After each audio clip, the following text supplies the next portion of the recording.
Hi, I'm Tim. This is the first in a series of lessons that will help you learn how to play the guitar. In this one, I'll give you a short introduction to the instrument and help you get started quickly with some music that's really easy to play. The guitar I'm holding is called a steel string, or just plain acoustic guitar, and it's a great all-around guitar to learn on. This is the body. It forms the sound chamber that creates the guitar's tone.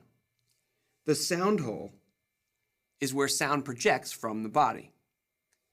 This wooden piece is called the bridge, and it anchors the strings to the body.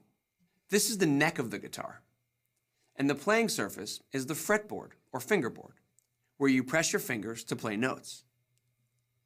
The metal strips along the fingerboard are called frets, and this grooved strip at the end of the neck that keeps the strings in place is called the nut. At the very end of the neck is the headstock. The headstock holds the tuning pegs that you use to tune the strings of your guitar.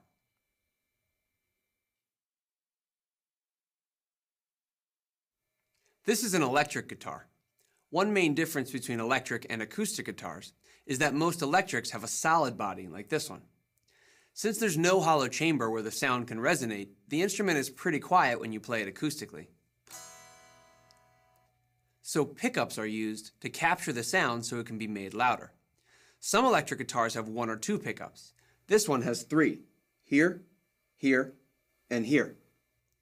All electric guitars have an output jack, like this one. This is where you plug in your guitar cable.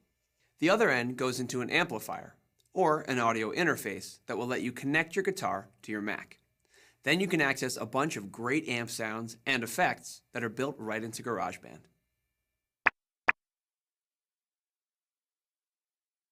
How you hold your guitar depends on if you're sitting or standing. If you're going to sit, choose a chair without armrests and sit up nice and straight with your feet flat on the floor. Put the guitar in your lap, with this curved part on your leg, and the back of the guitar resting against your stomach and chest. Bring your arm over the top of the guitar and push just a little with your forearm to steady the guitar while your other hand holds the neck. If you want to stand and play, you'll need a shoulder strap.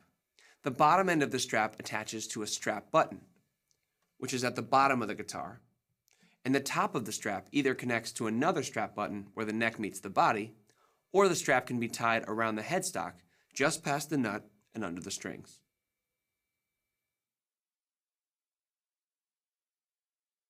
There are several ways to tune a guitar, but for now, we're going to use the tuner built into GarageBand.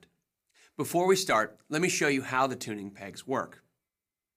Turning the peg one way loosens the string, making it go flat or down in pitch. Turning the peg the other way increases tension, making the string go sharp or up in pitch. Now that you know how to adjust the tuning pegs, let's get your guitar in tune. First, you should notice that the strings go from thick to thin. The thickest string is also the lowest and is called the low E string, or the 6th string. Pluck the string with your right hand thumb like this. Next is the A string, or 5th string. D, or 4th string. G, or 3rd string. B, or 2nd string. And the thinnest string is the high E string, or the 1st string. When you use the tuner, you're going to start by playing the low E string. The tuner will then listen to your guitar, either through the built-in mic or through the cable you used to plug your guitar into your Mac. The tuner will tell you if you need to tune the string up or down. Keep plucking the string with your thumb.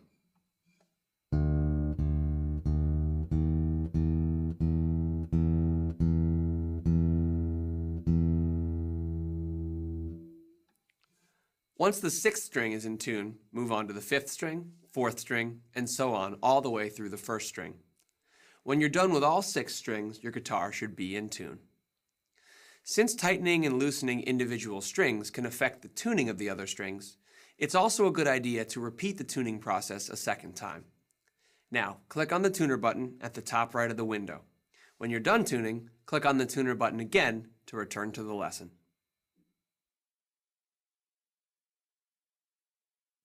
Now we're ready to start playing. I'm going to teach you how to play with a pick, because that's the most popular way of playing the guitar.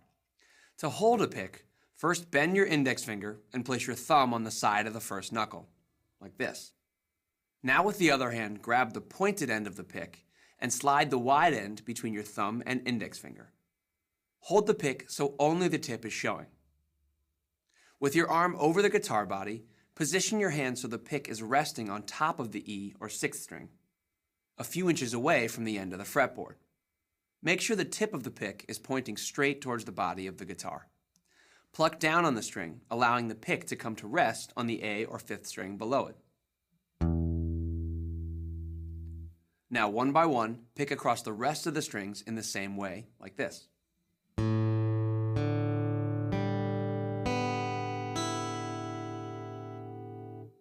Now let's reverse that.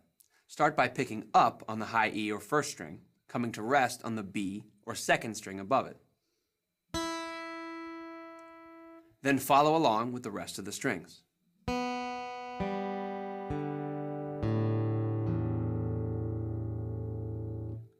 When you play each string individually, like we've been doing, it's called picking. Picking is used to play melodies, like this.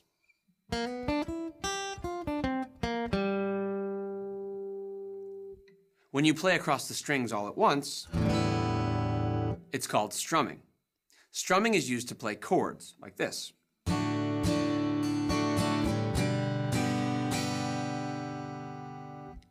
We'll save melody playing for later. But before we get too much further into strumming, I'm going to show you how to play an E major chord in the next section of this lesson. First, let's get the left hand in playing position. Cup your hand like you're holding an orange, with your thumb and fingers pointing up like this. Now drop your hand below the neck of the guitar and press your thumb against the back of the neck. Now place the tip of your index finger against the 3rd string at the 1st fret and press down. Don't press down on the fret itself. Aim for the area just behind it. Next, press your ring finger against the 4th string at the 2nd fret. Then press your middle finger against the 5th string at the same fret. If all goes well, when you strum the strings, it should sound like this.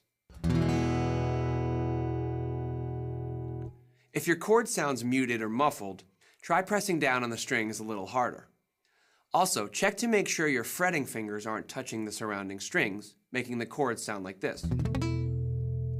If this is happening, figure out which finger is muting the surrounding strings by slowly picking each string.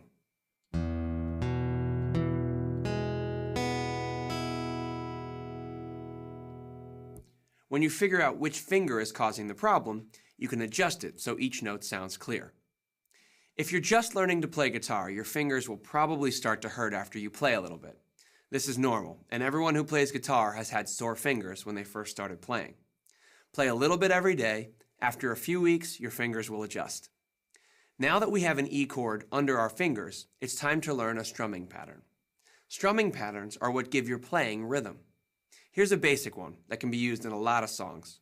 It starts with 2 downstrokes and is followed by 2 sets of down-up strokes. All this happens in 4 beats, or counts, like this. 1, 2, 3, 4. Down, down, down, up, down, up, down, down, down, up, down, up.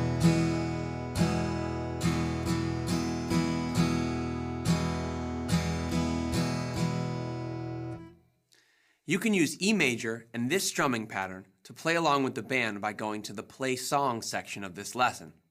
I hope you had fun with this first lesson. If you'd like to keep learning, GarageBand comes with a series of 8 more guitar lessons that you can download right from the welcome screen. And when you're ready to learn to play some popular songs, check out the Lesson Store in GarageBand, where you can purchase artist lessons with songs taught by the musicians who made them famous.